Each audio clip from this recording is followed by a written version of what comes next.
পবিত্র জুমার দিন দ্বিতীয় রমজানের মাসের দ্বিতীয় জুমায় আল্লাহর ঘর মসজিদে এসে কিছু কথা বলবার শোনার মতো তৌফিক দান করলেন। সেই মহান রব্বুল আলামিনের প্রতি শুকরিয়া আদায় করে সবাই বলি আলহামদুলিল্লাহ। লাখো কোটি দরুদ এবং সালাম সেই মহামানবের প্রতি, যিনাকে সৃষ্টি না করলে আসমান জমিন কোনো কিছু সৃষ্টি করা হতো না। যেই নবীর উম্মত হওয়ার জন্য অনেক নবী রাসূলগণ আফসোস করে গিয়েছেন, আল্লাহ তাআলা সেই নবীর উম্মত করে পাঠিয়েছেন। সেই নবীর প্রতি দরুদ পাঠ করে সবাই বলি সাল্লাল্লাহু আলাইহি সাল্লাম। সম্মানিত হাজিরিন, আমি আপনাদের সামনে থেকে কুরআনুল কারীমের একটি আয়াত এবং একটি হাদিস পাঠ করেছি। তা হচ্ছে, আমরা বর্তমানে যে মাসটিতে রয়েছি এটা হচ্ছে কোরআন নাজিলের মাস। 11টি মাস 12টি মাস আল্লাহ তাআলা দিয়েছেন, তার মধ্যে 11 মাসের চাইতে এই মাসটি সবচাইতে সর্বশ্রেষ্ঠ এবং সর্বোত্তম। তো এই মাসে আমাদের জন্য ফজিলত আল্লাহর রাসূল বলে দিয়েছেন, যে ব্যক্তি এই মাসে একটি সুন্নতকে আদায় করবে সে একটি ফরজ আদায় করার সওয়াব পাবে, আর যে একটি ফরজ আদায় করবে সে 70টি রাকাত নামাজ বা 70টা ফরজ আদায় করলে যে সওয়াব, আল্লাহ সেই সওয়াব দিব, বলেন সুবহানাল্লাহ।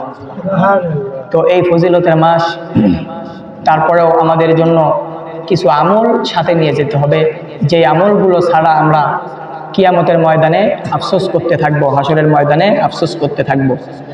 আল্লাহর রাসূল বলেন, মা মিন আহাদিন ইয়ামুতু ইল্লা নাদিম। আল্লাহর রাসূল বলেছেন, যদি কোনো ব্যক্তি জান্নাতীও হয়, কোনো ব্যক্তি জাহান্নামীও হয়, সমস্ত মানুষ ওই কিয়ামতের ময়দানে আফসোস করবে। কোনো মানুষ জান্নাতি হলেও আফসোস করবে, কোনো মানুষ জাহান্নামী হলেও আফসোস করবে, বলবে যে আমি জান্নাত পেলাম কিন্তু দুনিয়ার মধ্যে এত সময়গুলো আমি কাটিয়ে দিলাম, আরো 10 রাকাত করে নফল নামাজ কেন বেশি পড়লাম না, আমি তাহাজ্জুদ রাকাত 4 রাকাত পড়েছি, আমি 12 রাকাত করে কেন পড়লাম না। আর জাহান্নামের মধ্যে যারা যাবেন তারা বলবে, আমরা দুনিয়ার মধ্যে অনর্থক সময়গুলো কাটিয়ে দিয়েছি, মোবাইলের পিছনে সময়গুলো কাটিয়ে দিয়েছি, নামাজ পড়তে যাই নাই, আড্ডার মধ্যে কাটিয়ে দিয়েছি। এইরকম ভাবে প্রতিটা মানুষ কিয়ামতের ময়দানে আফসোস করতে থাকবে।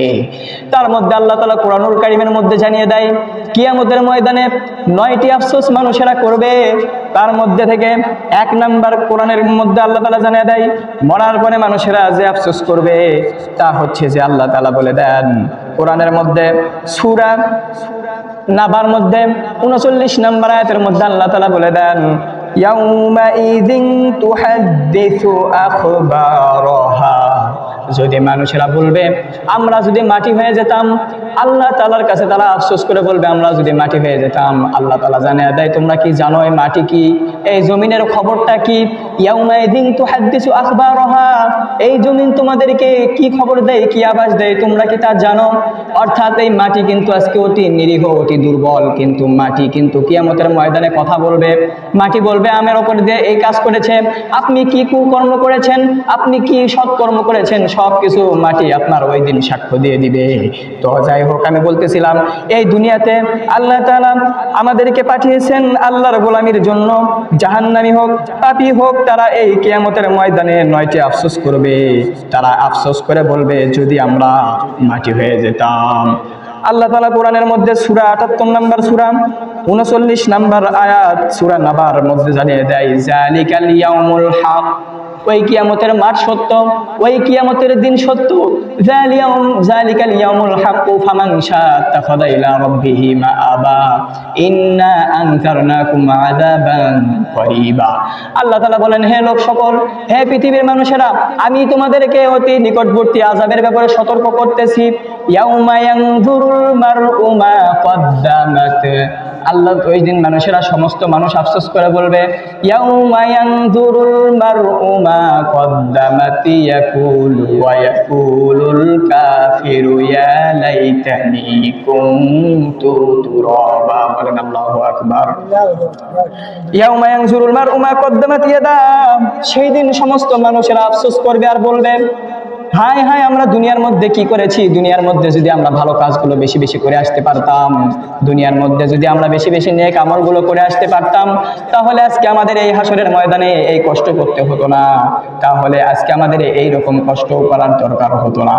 এরপরে মুস্তাদরাকে হাকিমের মধ্যে আছে, প্রায় ওই জাহান্নামের ময়দানে আল্লাহ তাআলা যখন ওই জাহান্নামকে নিয়ে আসবে, যখন ওই কিয়ামতের ময়দানকে যখন আল্লাহ তাআলা নিয়ে আসবে, তাকাদু তামাইয়াজু মিনাল গায়জ, মনে হবে আসমান জমিন সমস্ত কিছু রাগেতে ফেটে যাচ্ছে, ক্রোধে ফেটে যাচ্ছে। তাকাদু তামাইয়াজু মিনাল গাইজ, জাহান্নামের মধ্যে 70,000 লাগাম থাকবে, আর এক একটি লাগামের সাথে আল্লাহ তাআলা 70,000 করে ফেরেশতা দিয়ে দিবে।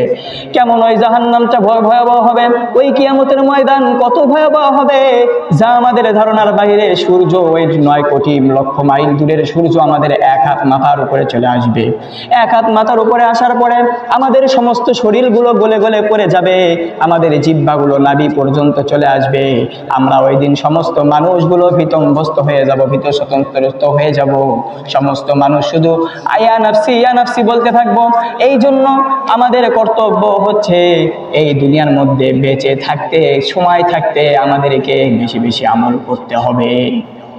আল্লাহ তাআলা প্রতিটা মানুষকে 5টি প্রশ্ন করবেন কিয়ামতের ময়দানে, 5টি প্রশ্ন করবেন। 1 নাম্বার প্রশ্ন, বান্দা তোমাকে আমি 1 থেকে 50-60 বছরের যে জিন্দেগি দিয়েছিলাম, এই হায়াতটা তুমি কোন কাজের মধ্যে কাটিয়েছো তার তুমি হিসাব দাও।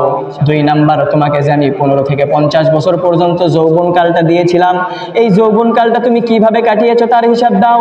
3 নাম্বারে আল্লাহ তাআলা আমাদেরকে জিজ্ঞাসা করবে, বান্দা তোমাকে যে আমি শারীরিক শক্তি দিয়েছিলাম, ক্ষমতা দিয়েছিলাম, তা তুমি কোন পথের মধ্যে টাকা পয়সা সম্পদ অর্জন করেছো তার তুমি হিসাব দাও। 4 নম্বরে আমাদেরকে প্রশ্ন করা হবে, তোমাদেরকে যে ধন সম্পদ দেওয়া হয়েছিল তা তোমরা কোন পথের মধ্যে ব্যয় করেছো তার তোমরা হিসাব দাও। আর 5 নাম্বার বলা হবে, তোমরা কোরআন ও হাদিসের অনুযায়ী তোমাদের যতটুকু জ্ঞান ছিল সেই জ্ঞান অনুযায়ী কতটুকু আমল করেছো তার তোমরা হিসাব দাও। এই 5টি প্রশ্নের উত্তর ছাড়া কোনো মানুষ 1 পা সামনেও যেতে পারবে না, 1 পা পিছনেও যেতে পারবে না। এই 5টা প্রশ্নের উত্তর আমাদের সকলের অর্জন করতে হবে, তারপরে কবরের মধ্যে আমাদের যাইতে হবে, নতবা ওই জাহান্নামের শাস্তি আমাদেরকে ছাড়বে না। 2 নাম্বার, মানুষ যেই দিন আফসোস করবে, দুনিয়াতে পাপ না করে আগেই নেক আমল করে যদি পাঠাইতাম।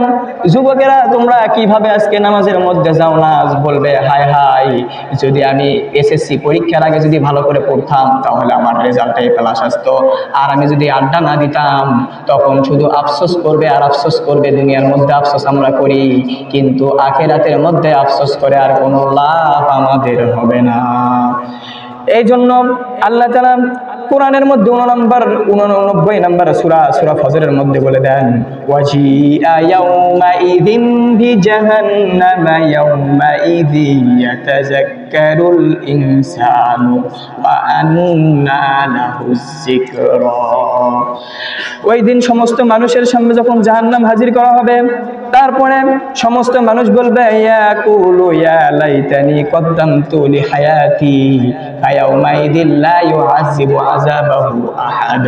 যদি আমরা আমাদের হায়াতের মধ্যে ভালো ভালো কাজগুলো করে যেতে পারতাম, নেক আমলগুলো করে যেতে পারতাম, তাহলে আজকে আমাদের এই হিসাবের সম্মুখীন হতে হতো না, আমাদের কারো আযাবের সম্মুখীন হতে হতো না। 3 নাম্বার, জাহান্নামীদেরকে যে আমলনামা দেওয়া হবে বাম হাতে, এই বাম হাতে পাওয়ার পরে তারা আফসোস করতে থাকবে।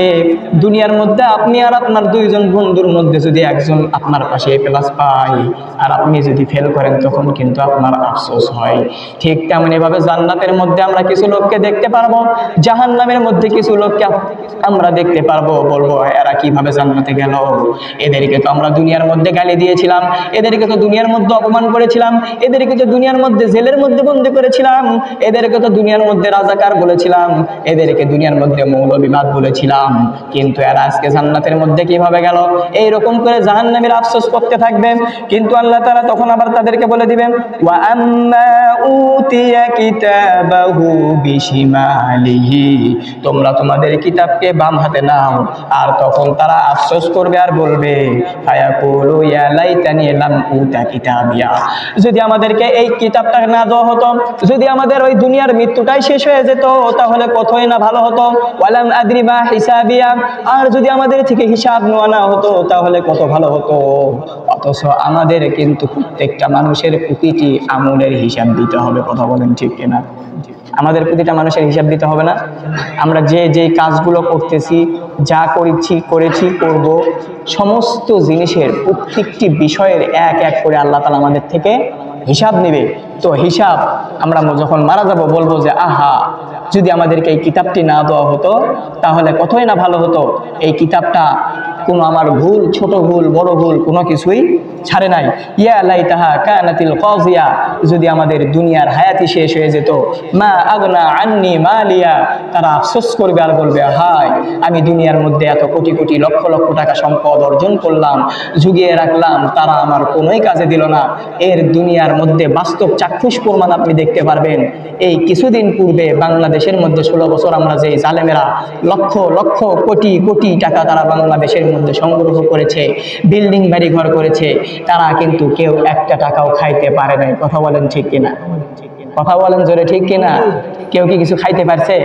দুনিয়ার মধ্যেই হাসর দেখেন, লক্ষ লক্ষ কোটি কোটি টাকা তারা দুনিয়ার মধ্যে অর্জন কামাই করলো, কিন্তু সেইটা তারা দুনিয়ার মধ্যেই খাইতে পারলো না। আহা, তাহলে দুনিয়ার মধ্যে যদি এই আফসোসটা আমাদের এতভাবে লাগে, তাহলে আখেরাতে আমাদের কি হবে? এই জন্য 4 নম্বর আল্লাহ তাআলা সূরা 18 নম্বর সূরা কাহফের 19 নম্বর আয়াতের মধ্যে আল্লাহ তাআলা বলেন, ওয়াবুদিআল কিতাবু ফাতারাল মুজরিমিনা মুশফিকিনা মিম্মা ফীহি ওয়া ইয়াকুলুনা ইয়া ওয়াইলাতা মা লিহাযাল কিতাবি লা ইউগাদিরু সগীরাতান ওয়ালা কাবীরাতান ইল্লা আহসাহা। আরো জোরে বলেন আল্লাহু আকবার। আল্লাহ রাব্বুল আলামিন বলেন, ওই দিন সমস্ত জাহান্নামীরা পাপীরা আফসোস করে বলবেন, ইয়া ওয়াইলাতা মা লিহাযাল কিতাব, এটা কেমন একটি কিতাব রে বাবা। আমি গভীর রাত্রির মধ্যে মোবাইলে কি দেখেছিলাম, আমি একটি গান শুনেছিলাম, আমি রাত্রির বেলা আমি বেগানা কোন পুরুষের সাথে কথা বলেছিলাম, আমি বেগানা কোন নারীর সাথে কথা বলেছিলাম, আমি কোন কথাটা মিথ্যা বলেছিলাম, আমি কাকে হাতের দ্বারা কষ্ট দিয়েছিলাম, কাকে জবানের দ্বারা কষ্ট দিয়েছিলাম, সমস্ত কিছু এই আমলনামার মধ্যে, এই হিসাবের মধ্যে আল্লাহ তাআলা তুলে দিয়েছে। এটা কেমন কিতাব? ওই দিন শুধু আমরা আফসোস করব আর করব, মালি হাদাল কিতাব, এটা কেমন কিতাব? এই কিতাবটা যদি আমাদেরকে না দেওয়া হতো তাহলে কতই না ভালো হতো। কিন্তু ওই দিন আফসোস করে আর কি হবে? ওয়াজাদু মা আমিলু হাদিরা, আপনি যা কিছু আমল করেছেন আল্লাহ রাব্বুল আলামিন সব কিছু আপনার সামনে হাজির করে দিবেন। ওয়ালা ইয়াযলিমু রাব্বুকা আহাদা, আল্লাহ তাআলা আমাদের কারো উপর জুলুম করবে না। কথা বলেন ঠিক কিনা? অথচ এই 16.5 বছর 17 বছর সমস্ত মানুষের উপর জুলুম করা হয়েছে, সত্যকে মিথ্যা বানানো হয়েছে, মিথ্যাকে সত্য বানানো হয়েছে, এই সত্যকে অসত্য আর অসত্যকে সত্য বানিয়ে তারা দেশের উপর মানুষের উপর জুলুম করেছে, অত্যাচার করিয়েছে। এই সমস্ত জুলুম যারা করেছে তাদেরও আল্লাহ তাআলা কখনো ছাড় দিবে না। কিন্তু আজকে আমরা কারণে অকারণে মানুষের উপর জুলুম করি, কিন্তু আল্লাহ তাআলা কারো উপর জুলুম করেন না। কয়টা ধমকির কথা গেল? 4টা আফসোসের কথা গেল। প্রথম নাম্বার তারা আফসোস করে বলবে যদি আমরা মাটি হয়ে যেতাম, আর দ্বিতীয় নাম্বার তারা কিতাব দেখে আফসোস করে বলবে যে এটা কেমন একটি কিতাবের মধ্যে ছোট আমলও ছাড়া হয় নাই, বড় আমলও ছাড়া হয় নাই। 3 নাম্বার তারা আফসোস করে বলবে, তারা বেশি বেশি আফসোস করবে আর বলবে এটা কেমন কিতাব, দুনিয়ার মধ্যে আমরা যদি বেশি বেশি আমল করতাম, দুনিয়ার মধ্যে অযথা সময়কে কেন নষ্ট করেছি, এই অযথা সময়কে যদি আমরা নষ্ট না করতাম তাহলে আজকে আমাদের কতই না ভালো হতো। এরপরে 5 নম্বরে ওই সমস্ত লোকেরা জাহান্নামের মধ্যে আফসোস করবে যারা হচ্ছে আমার নবীজির আদর্শ মানবে না, আমার নবীর আদর্শে আদর্শিত না হয়ে যারা অন্য নেতার চামচামি করবে, যারা অন্য নেতার গোলামি করবে। আজকে আমরা 16 বছর 17 বছর এইটাই দেখলাম, কত যুবক কত মানুষ আজকে কত নেতার পিছনে হুন্ডা নিয়ে শোডাউন করেছে, যাদের দেখলে চেহারা দেখলে যাদের দেখলে ভালো লাগে না, আল্লাহর নূর তাদের চেহারার মধ্যে নাই, যারা নামাজ পড়ে না, যাদের মুখের মধ্যে দাড়ি নাই, যাদের মাথার মধ্যে টুপি নাই, তাদের আমরা গোলামি করেছি, তাদের আজকে আমরা দাসত্ব করেছি। কিন্তু না, আমাদের একমাত্র আসল নেতা হচ্ছে আল্লাহ তাআলা 1450 বছর আগে কোরআনের মধ্যে জানিয়ে দিয়েছেন, লাকাদ কানা লাকুম ফি রাসূলিল্লাহি উসওয়াতুন হাসানা।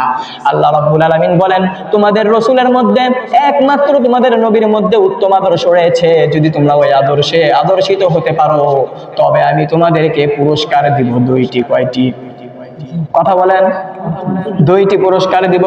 আল্লাহ তাআলা এই বিষয়ে কোরআনের মধ্যে সূরা বাকারার মধ্যে বলেন, ইন কুনতুম তুহিব্বুনাল্লাহা ফাত্তাবিউনি ইউহিব্বুকুমুল্লাহ ওয়া ইয়াগফির লাকুম যুনুবাকুম ওয়াল্লাহু গফুরুর রহিম। আরো জোরে বলেন আল্লাহু আকবার। আল্লাহ রাব্বুল আলামিন বলেন, যদি কোনো মানুষ যদি আমার রাসূলের অনুসরণ করে, আমার রাসূলের অনুগত্য যদি করতে পারে, তাহলে আমি তাদেরকে দুইটি পুরস্কার দিব।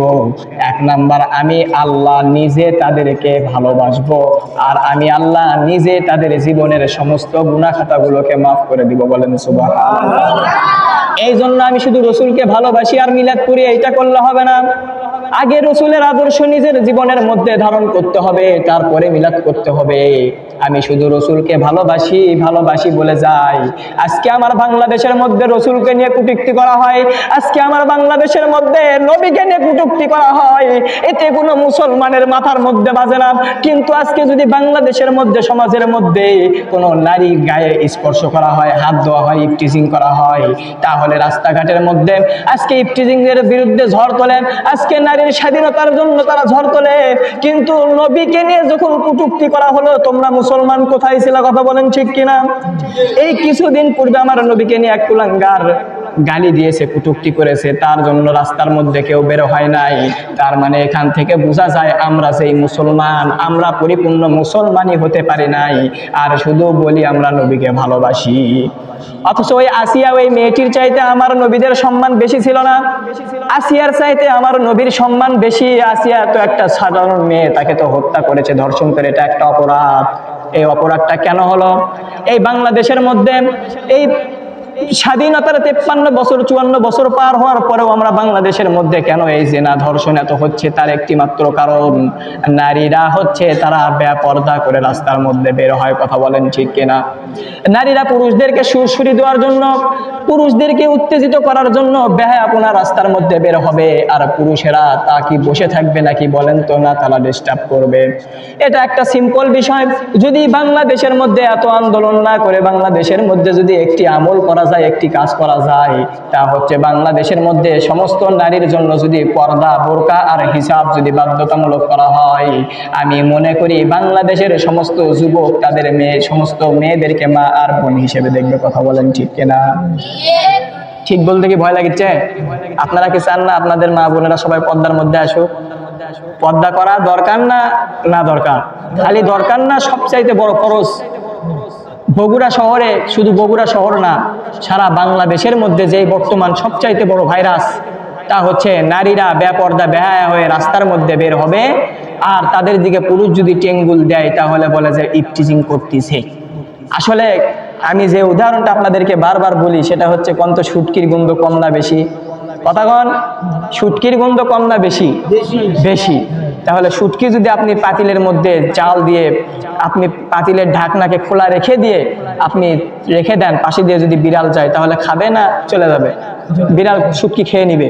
ঠিক তেমনই ভাবে আজকে বাংলাদেশের মধ্যে যে সমস্ত মেয়েদের পর্দা করা দরকার, যেই গাছ কেবল জ্বালাইতেছে সেই গাছে আপনারা বেড়া দিয়ে রাখেন, নাকি যে ডাব গাছ বা যে 10 বছর ধরে যে গাছটা হয়ে আছে তাক বেড়া দেন? যেটা নতুন হচ্ছে সেটা কিন্তু বেড়া দেওয়া হয়, ঠিক কিনা? তাহলে ঠিক তেমনই ভাবে যে সমস্ত মেয়েরা কেবল যুবতীর দিকে পদার্পণ হচ্ছে, তারা যদি ঠিকঠাক মতো পর্দা করতো, বাংলাদেশ এমনিতেই অটোমেটিক ধর্ষণ মুক্ত হবে, ঠিক কিনা? এর চাইতে সবচেয়ে বড় একটা দরকার আমাদের বাংলাদেশের মধ্যে, যদি বাংলাদেশের মধ্যে, আমাদের বাংলাদেশে যদি কোরআনের আইন যদি একটা সংসদের মধ্যে তোলা যায়, বাংলাদেশের মধ্যে 6666টি আয়াতের প্রয়োজন নাই, 6206টি আয়াতের প্রয়োজন নাই। যদি একটি আয়াত দ্বারা বাংলাদেশের মধ্যে পার্লামেন্টে তোলা হয়, তাহলে বাংলাদেশটা এমনি সোনার বাংলাদেশে পরিণত হয়ে যাবে। কথা বলেন ঠিক কিনা?